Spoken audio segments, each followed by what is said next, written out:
Have you ever seen something from the corner of your eye that wasn't there when you looked again? How about hearing from a friend of a friend that while they were hiking somewhere, they thought saw something impossible, but when they spoke to a ranger, there was always a simple explanation that left you unsatisfied. My name is Jack, and this is my colleague Chris, and we're senior wardens for the Creature Conservation Initiative. We protect the world from the creatures of superstition and myth, but more importantly, protect those same creatures from the world.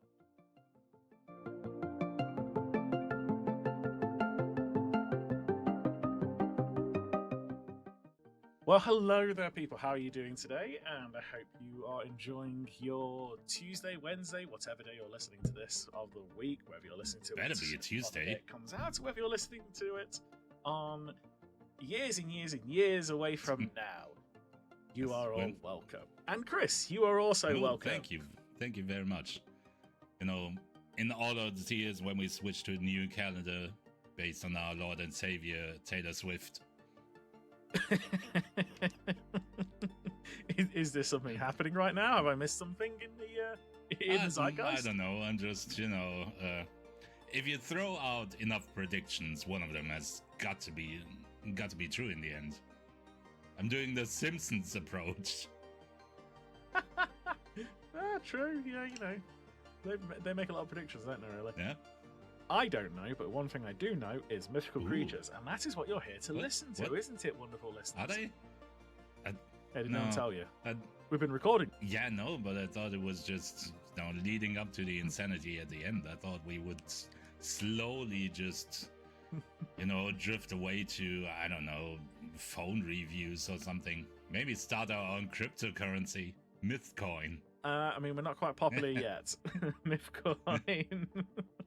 Mythic coin. You would hate to myth it. we could do a cooking show called Mythical Kitchen. I think we're probably infringing on someone else's copyright there. Nah, never. Especially if we do it in the mornings. Oh God. How are you doing, Chris? Anyway, how are you? I'm frustrated, to be honest. Why are you frustrated? What's going on? Well, it's I've just turned 40 the other week, and God, you're old. I am, and that is the problem, because not only does getting old suck, but also I'm supposed to start my midlife crisis, but I don't have the money to just go out and buy a leather jacket and a sports car. So what am I doing? What am I supposed to do? Like age and dignity or something? Ask for a raise. you know the chances of success for that. Very true, very true. Well, if it makes you feel any better, around the same time you turned 40, I turned 33, so... No, that makes me feel infinitely worse. Aim accomplished. Well, great. Excuse me while I cry in the corner for the next 35 minutes or something. Well, that's perfect, because it's one of my episodes today, so great. You don't need to be too coherent. All right, perfect. We can cut the sobbing out.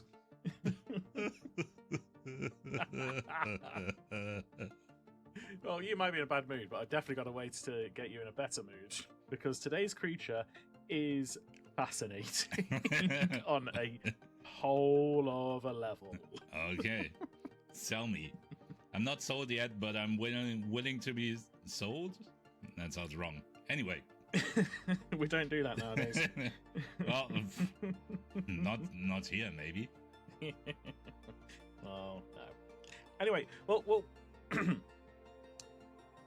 moving on. Yeah, we are talking about a really, really wonderful creature called the Oozlum bird. Have you ever heard of the Oozlum bird?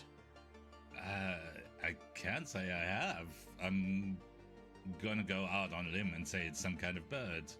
You'd certainly be right in saying it's some kind of bird. They're a really, really interesting creature because they appear in folklore, not just for one country, but for two countries, and they are really, really far away from each other. Okay. So would you like to hazard a guess at which two countries? It's gonna be the Netherlands and Thailand. Absolutely not. Well, I don't think you could have got two less correct countries, if I'm perfectly honest. I mean, well, they're pretty far away. How How incorrect can I be? I've covered most of the planet. Well, this creature, the Oozlum bird, actually appears in the folklore of Great Britain and Australia. That's close enough. They're other sides of the bloody world. The Netherlands is pretty close to Great Britain. And you know, yeah, but I'm talking about culturally. I was talking culturally. And don't personally, pretend you're better than the Netherlands. I'm certainly not saying we're better than the Netherlands. I'm saying that we've definitely got very different cultures. It's up to you, dear listener, to work out which one I would prefer. That's fair.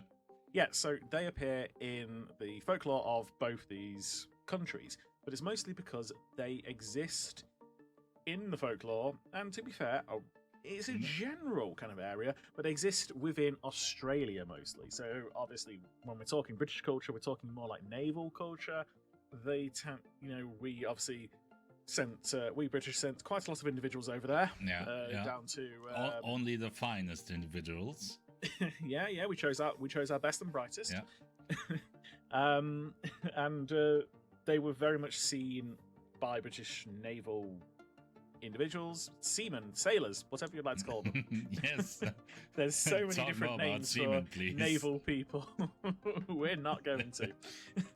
The first known records of them in terms of folklore are 1805, around that kind of time. They are a unique creature because they have a very, very specific mode of flying. Okay. Have you got any idea what that mode might be? Well, let me think. I mean, if it's different from other birds, then it can't just be flapping its wings. So maybe it's like that meme where the bird just rotates its head very quickly and takes off like a helicopter. Not quite, but I'm interested to see that meme. No, the Oozlum bird actually flies backwards. Oh. It's, again, this is all the myth, and I can actually tell you, the legend, the myth, the legend, it all actually fits very well with what we know. This is one of the few creatures where we've not had to make many changes or influence, say, like, culture about it so we can protect them. Mostly because they also have a really, really interesting way of escaping from people, predators, anything, which, again, we'll go into very soon. Is it escaping backwards? In a way. Okay. We'll we'll get onto it because I absolutely love this creature as a result of this because it's so incredibly interesting, especially seeing as there are so many theories about how it does this. But are we sure it's not just a bird in a storm? Because I've seen birds fly backwards in a storm. No, it's not just a bird in a storm, but I can understand what you mean there. The reasons why it flies backwards, or at least the speculated reason, shall we say, is that when it is flying backwards, it does this because it wishes to either watch its own tail feathers, because it's kind of like a parrot in how it looks. So it is quite a beautiful creature. So it is entranced by its own tail feathers. But it's not a smart creature, is it? Because I don't know how flying backwards helps you with that. Well, by flying backwards, they're looking backwards. What? But you are correct in saying... That's not how that works. The head I'm only is just still realizing... at the opposite end of the arse. I'm only just catching up with you, okay? Yes.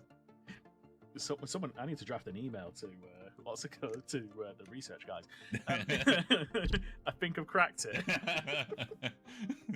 I finally know where the arse is.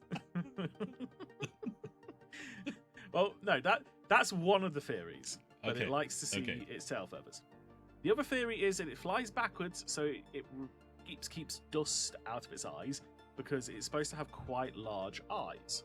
So it tries to keep dust and dirt and debris and things like that obviously can come up while you're in the air from getting into the eyes. So it's just protecting its eyes essentially by flying backwards. What do you think of that one, smart guy?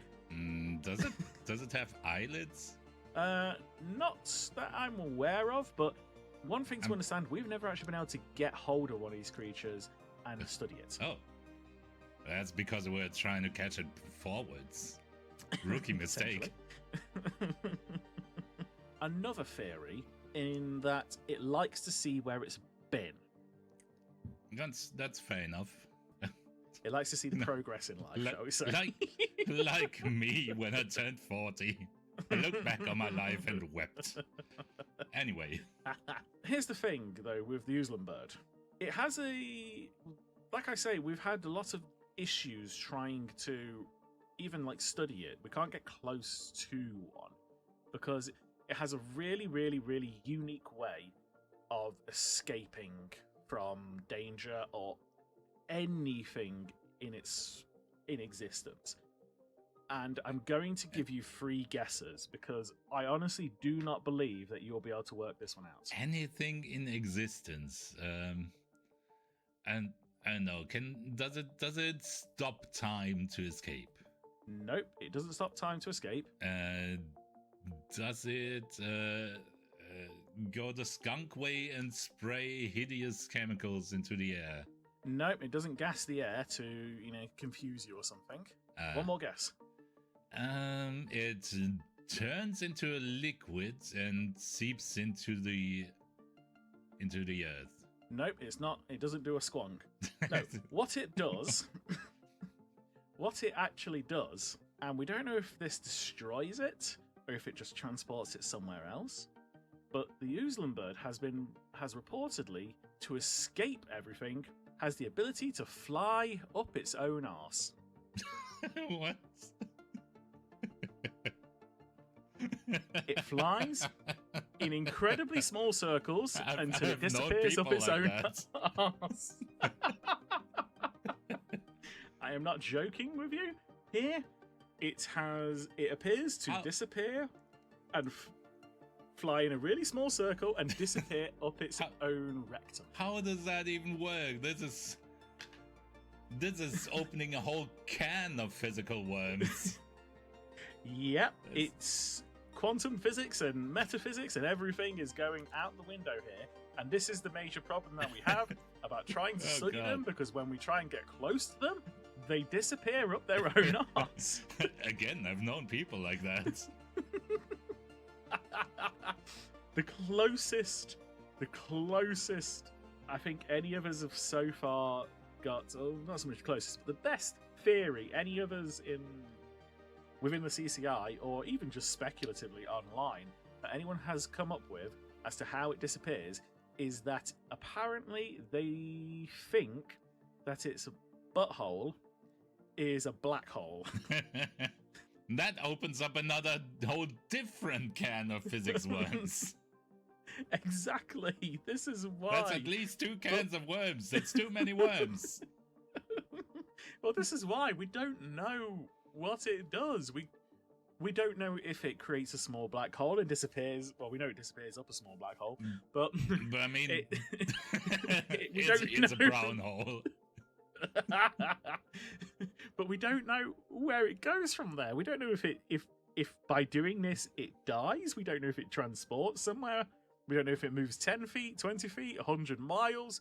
We do not know. So does all that we know is that it just poof disappears from our view and existence. So does anything stay behind, like the black hole or something? Nope. How does the ass fly into itself? It flies in an increasingly small circle until this it's is a basically spinning round and disappears up its own arse. Well, sure, that makes sense. I don't even know what to say to that. Yeah, neither do the research guys. They are. This is real. Videos. Have we seen this happen?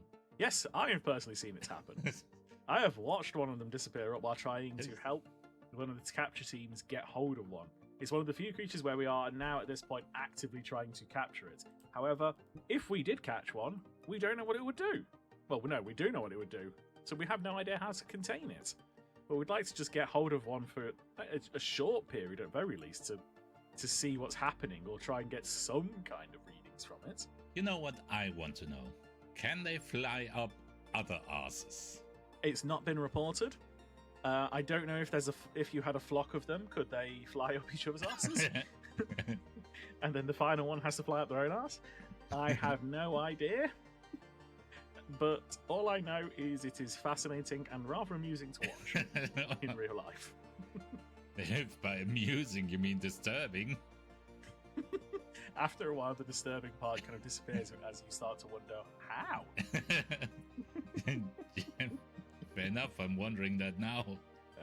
So is that how they got from Great Britain to Australia, or the other way around? Well, here's the thing: we haven't seen them in the UK. We haven't seen them at all. We've mostly seen them in Australia, but they were seen by British sailors around Australia as the first kind of recorded notice. Obviously, there were the indigenous people in Australia. They've probably seen hundreds of them, but yeah, the first written recorded notice of an Oozlum bird, 1805, British sailors. Should have been called Aslam bird. Yeah. Well, there is a few other things about the Oozlum bird that's interesting. As in, we have actually found, though, that they have turned up in America, of all places, as well. Okay. But as a different type of bird. Where they went into politics. The US Air Defense Artillery has seen a variation of the Oozlum bird, which they have named the Oozlum finch, and is actually on their emblem, on the US Air Defense Force, whatever it is. They literally haven't copy its technique, make the artillery disappear up its own ass. They have adopted the Oozlum finch, as they called it, as part of their as the emblem to their badge, mostly because the Oozlum finch variation of the Oozlum bird appears to be able to move at supersonic speeds, and apparently has been seen taking out enemy bombers. And it apparently has a black hole as an ass, so there's no air resistance because the air just disappears into the arsehole dimension. And the same thing happened to the bomber, obviously. It just wrapped its presumably infinite asshole around the bomber, and the bomber disappeared into strange new worlds. maybe. But anyway, the difference between the Oozlum finch and the Oozlum bird is that the Oozlum finch is actually completely devoid of feathers. So it's like a completely hairless finch bird that moves at ridiculous speeds and takes out bombers. Is this also confirmed to be real? Because I have questions. This one, I've never seen it. We've definitely never seen a bird taking out a bomber. I've never seen a bird dropping B-2s out the air. Yeah. But also, I haven't seen a bird fly without feathers. There is that as well. It feels a little bit more like a bit of a myth and a joke. We've never seen one on the CCI, but it's still a funny idea to me. Absolutely. But then we've also got the final variation. Oh no! Of its the final bird. form. I'm scared. The Ouija bird. No, you're just making stuff up. No, I promise you, the Ouija bird is a real thing. Sure it is. And it has a very, very distinct difference to the Oozlum bird and even the Oozlum finch. Can you work out what that distinct difference is? To contact the birds that disappeared into their own asses.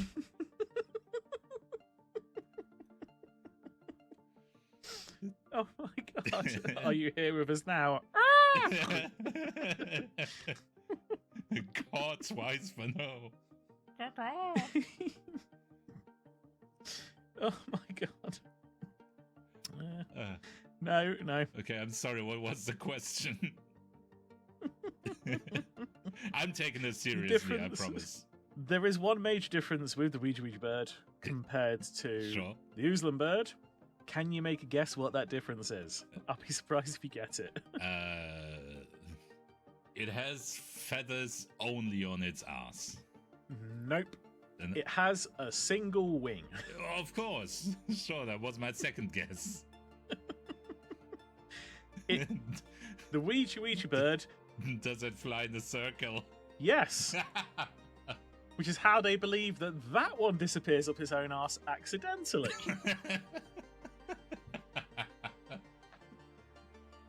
Oh, God. It flies in an ever increasingly smaller flight path until it disappears up its This own opens up arse. at least a third can of worms, maybe a fourth. Oh, can you see why I love it, though? I can. As a man of science who loves discovery, As a man of arts. this opens up so many questions, and I want the answers, and I'm willing to wait. Well, maybe this is the one time where you actually don't have to get your head out of your ass to find the answers. You have to get their head out instead.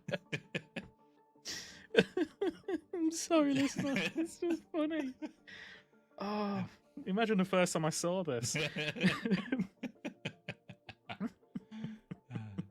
What a sight to behold it must be. Well, you want to know the one part of the myth that I haven't told you yet that I wish was true but isn't. Sure. What? So to add to this myth, W.T. Googe wrote a poem. Sorry, who? Googe or Goodage, whatever his name is. It's not important. But they wrote a poem describing the Oozlum bird. Who wrote a poem about the ass? This poem describes them as being quite terrifying in a way because Oh, in the yes. poem it is described as it was large enough to carry a man. Of course it Or flew a bomber. backwards, but maybe didn't really fly.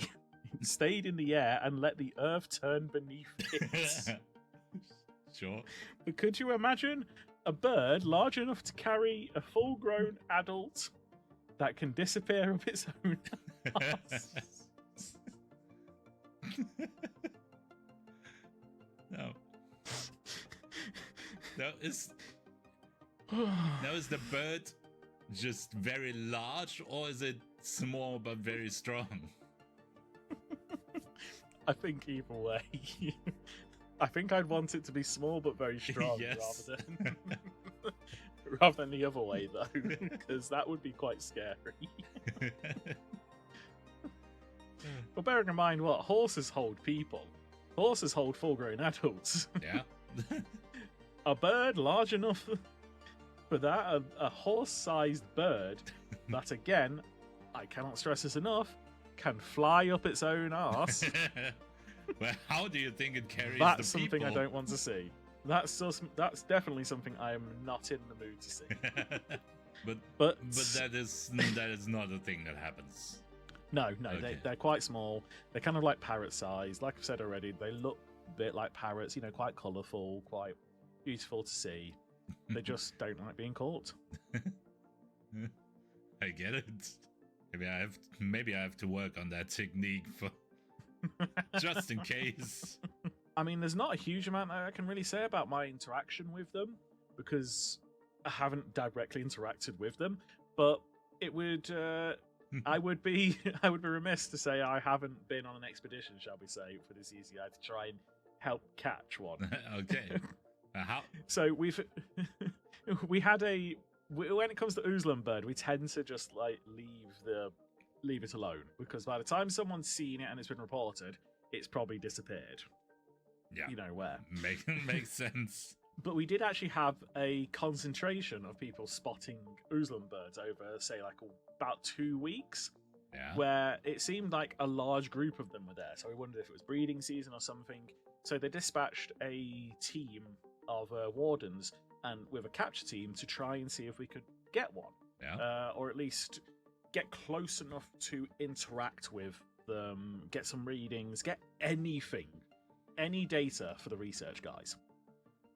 I was being sent out about a week into that project, mostly because it had started getting a little bit Looney Tunes Acme kind of thing here. They started off by, doing the normal things, leaving traps around.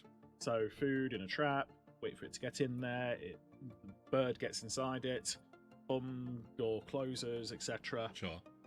And however, our traps are not as proof. Pretty much. It would get in there. It turns out it doesn't need much space. All it needs to do is fly. So, yeah, that didn't work. They then tried kind of bringing one in, making an area where we think maybe a bird's nest would be quite good. And, set up a way to encourage it to nest in like a warehouse somewhere, and then maybe use sedatives within food and things to try and knock one out so that we can then get hold of one, do some investigations and release it back into the wild nice and safely, or let it go and disappear up its own arse and escape when it comes to. And again, they tried to, but they got it to nest, and while I was on the flight over, turns out it just, if it panics, if it feels threatened in any way, it just automatically does this disappearing act, shall we say. So I got off the plane and was told that the moment it ate some of the food, it started to feel drowsy, it felt threatened, so it just got up and flew away up its arse to escape again. So obviously we'd already got rid of about 2 or 3 of them. When I arrived at the site where there was lots and lots of sightings, I was literally greeted with about 3 wardens with big nets. Okay. We had reached the stage of big nets. Try and run after it, try and catch it before it can fly in a circle up its own arse. That doesn't sound like a very promising tactic. No, they really struggled about absolutely everything, if I'm perfectly honest. I won't lie, this wasn't exactly the A-team that we sent. But it was a low risk operation. If we get one, we get one. If we don't, we don't. So, Sure. Send the creative individuals. The capture team, I mean, don't get me wrong, I'm also glossing over the fact that, yes, we tried tranquilizing them. So, tranquilizer rifles, get someone with a good shot, pop. Even when one of the guys with a good shot got a tranquilizer and hit it, it would begin, well, the moment it was pierced by the trank darts, panicked, circle, up rectum. It's just going absolutely crazy every single time. At this point, I had kind of turned up. I knew we ain't going to catch one of these. But the main thing was we wanted data, we wanted information. So, in the same way that you were talking about putting a camera in them, I thought one of the main things we want to know is where do they go when they disappear up their own arse. So I got the team to get a bunch of cameras, high-speed, high-fidelity cameras, a bunch of normal ones, set them up in the general area that we see, but make sure that they are not easily visible, and we leave them for about 3 days there so that they are part of the scenery as far as the birds are concerned. Mm-hmm. And then Makes sense. I actually got a tracker, and very, very small RFID kind of thing, put it in some of the food, and just spread that food out there. Let a few of them kind of go at it, turn the cameras on, waited for them to come down. We caught a few other birds, like just various native birds that we all know about. we don't care about them. But after about 2 days, yes, we actually saw about 4 or 5 Oozlum birds appear and start kind of picking at the food and things. Yeah. To which we then activated the tracker and, just let them do what they wanted to do. So I followed it for about another day, using the tracking system to see where they move to every single time. Get an idea of where they might be nesting, all those kinds of things. Just some data, some information. And as it kind of got towards the end of when the tracker would be powered still working, that's when what we really wanted to know was where they went when they go up themselves. Absolutely. So at this point, it was a little bit of hazing, I'll admit. We got the new guy, Jenkins. Have you worked with Jenkins before? Unfortunately, yes. He's not a fan of me because of this. I wonder why. We thought it'd be easy to make them do their disappearing trick. Yeah. I mean, it sounds easy. Well, yeah, it's just run in, scare them. Sure. Scare them. They'll get up, they'll fly, they'll spin, they'll disappear. Nice and easy. I don't want to retroactively jinx it, but what could possibly go wrong with this plan? Exactly. But there's something with Jenkins. I don't know why. He is like the creature's victim. God damn it, Jenkins. Just the moment he went out there, these normally terrified birds that run away from everything, any sign of danger, all of a sudden, very aggressive. And they just went for him. They were pecking at him. They were jumping at him. They were biting. One of them basically flew into him, trying to knock him over. I mean, he's a small guy, but I wasn't expecting this. So, and Jenkins was never seen again. One of them, I'm not sure about what was going to happen. However, I saw it fly around him a couple of times, go quite high into the air, and start dropping down to kind of land on his head. At which point I was like, this could be a black hole situation. Yeah. Like, we don't know where. So I don't need a dead warden because on a job like this of all things. How did you lose one of your team? I mean, while you're dealing with the birds that fly up their own arse? It would be one way to find out where it goes. Well, take one for the team, Jenkins. We weren't too far away. We were literally like about 10 meters away, that kind of thing. Yeah. So I had a sidearm on me because, it's Australia and I'm terrified of spiders. That's fair enough. I brought the big one too, the big gun. Yeah. So I just ran forward, waving one arm, firing into the air with the other hand, basically just trying to make loads. So and yes, the Texas maneuver. Yeah, it's a Texas maneuver, yeah. And they all took off and disappeared up their own arses. It was quite an interesting thing to see, like 6 synchronized butthole disappearances. Certainly a moment. Sentence. Oh, we've got it on video. I'll show it to you at some point. Oh, yes. Great. Please. We've got it in high definition and high speed. It's wonderful. But yeah. So, and then, mission concluded. I decided at this point to send the team back. We weren't going to catch one. We weren't going to get any more information. This is more data than we've ever had in our entire lives. So, yeah, we moved on. But that's the Oozlum bird, probably one of my favourite things to deal with. But they ate the trackers, didn't they? Did we not? Yeah, and we have absolutely no idea where it went. We've never been able to find God damn it. Anywhere on Earth. The satellites, nothing. Well, that's disappointing. Yeah. One day we're gonna get a transmission, the final transmission from Voyager. And it's gonna be bird data. That's the thing. We honestly have no idea where they went from there. Oh. But but that's the Oozlum bird, probably one of my favourite creatures that's ever existed, and a fascinating mystery to me, because the next question is, where do they go? The question after that is, is that where their poop goes? And then the final one, do we actually want to go there? Well, That's where the poop depends goes. on the second question, I guess.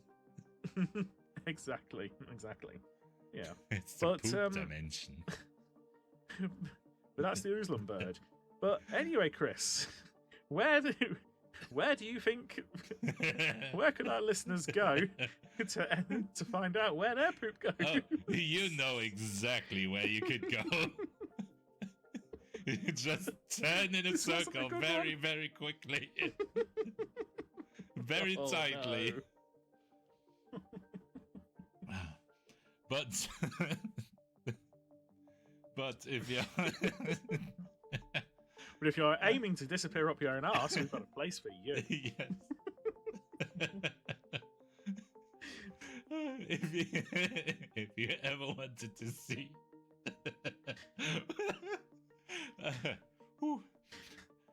this is a serious podcast, I apologize. If you ever want to see what the inside of your asshole dimension looks like, why not visit the Blink and Your Myth Discord? You'll find a link in the episode description, and you're gonna find a lot of other people stuck up their own assholes. You'll find out where the poop goes, where everything else goes, what people do with their butts, I guess. You can hang out with like-minded people. You can talk about episodes we've done. You can request creatures for us to talk about, because between Jack and I, you've just heard we have seen a lot of things. And chances are we can tell you something about them. If you want to hear about them, is a different story, but that's not up for discussion right now. Yeah, it's a great place for ass-minded people, and while you're doing all that, check what else could they be doing. So many better things with your life.